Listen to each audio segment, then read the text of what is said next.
ছোটোবেলা থেকেই নানার বাড়িতে যেতে খুব পছন্দ করতাম, কারণ আমার নানার বাড়ি পুরান ঢাকায়। তো নানার বাড়ি আসলে এখন আর নাই, নানা নানু কেউ বেঁচে নাই। ছোটো খালার বাড়িটাকেই নানার বাড়ি ডাকি। আর আমার মার ইমিডিয়েট ছোটো বোন যেটা, ওনার ছেলের সাথে মানে আমাদের খালতো ভাই, ওদের সাথে আমাদের খুব ভালো সম্পর্ক, আসা যাওয়া। তো ওর বাসায় আমরা রাতের বেলা ছিলাম। তো আমি থাকলে যা হয় আর কি, সব খালতো ভাই বোনেরা চলে আসে ওর বাসায়।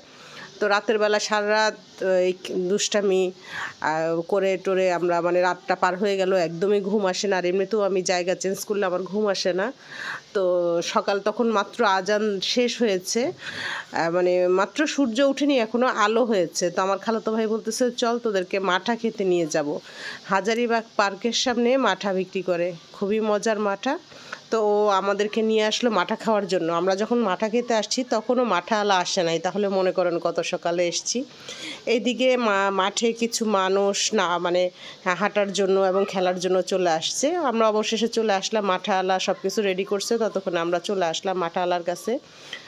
পুরান ঢাকার খাবার তো এমনিতেই মজার, সকল কিছুই পুরান ঢাকার একটু স্পেশাল হয়, মজার হয়।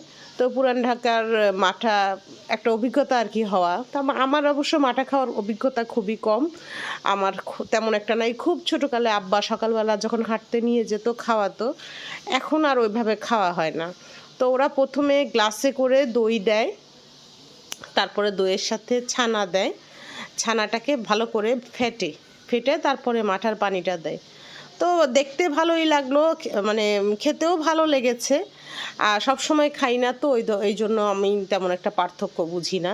তো কেউ পার্সেল নিচ্ছে, কেউ খেয়ে যাচ্ছে। এই যে দেখছেন, প্রথমে দই কাপে করে দই নেয়, দই নেওয়ার পরে এর মাঝে ছানা দেয়, ছানা দিয়ে খুব সুন্দর করে হাতের ফেটে দুটাকে একেবারে খুব ভালো করে ফেটে মিলিয়ে নেয়। তারপরে ওরা মাঠা দিয়ে ওইটা মানে মাঠার পানিটা দিয়ে মাঠাটা তৈরি করে। তো সুন্দর অভিজ্ঞতা। ছোটোবেলা থেকেই নানার বাড়ি খুব ভালো লাগতো, কারণ হাজারীবাগ পুরান ঢাকা নানার বাড়ি মানে ভাবা যায়, বোঝেন।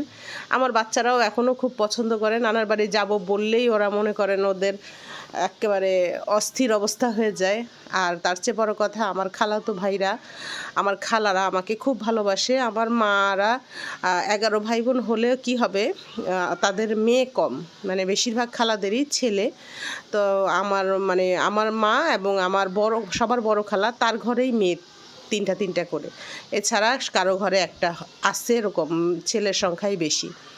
তো ভাইরা মনে করেন আমাদেরকে পেলে মনে হয় যেন কি পাইছে, এরকম ভাইরা আদর আপ্যায়ন করে। তো বাসা থেকে আসলে আমরা না বলে বের হয়েছি, পিছন দিয়ে তালা মেরে আসছি, কেউ জানে না আমরা যে বের হয়েছি, মুরব্বীরা সবাই ঘুমাইতেছে। তো কারণ অত সকালে কাউকে ডাকার মতো হয় নাই, ওরা ডিস্টার্ব ফিল করবে। তো আমরা একটু এলাকাটা হাঁটলাম, সেই পুরনো স্মৃতিগুলা, ছোটোকালে স্মৃতিগুলা, পুরাটা এলাকা হাঁটলাম। খুব সুন্দর একটা মসজিদ চোখে পড়লো। তো আমরা ঘুরে ঘাড়ে এখন বাসায় চলে যাব, সিঁড়িঘরে চলে আসছি বাসার। এই দেখেন, আমরা যে অন্ধকারে দরজাটা চুরি করে বন্ধ করে গেছি, পুরা সবাই এখনও ঘুম। কেউ বলতেও পারে না যে আমরা বেড়াতে গিয়েছি, সকালবেলা মাঠা খেতে গিয়েছি। পরবর্তীতে আমরা অবশ্য ওদেরকে জানিয়েছি যে আমরা মাঠা খেতে গিয়েছি, এবং ভিডিওতে অবশ্যই দেখবে।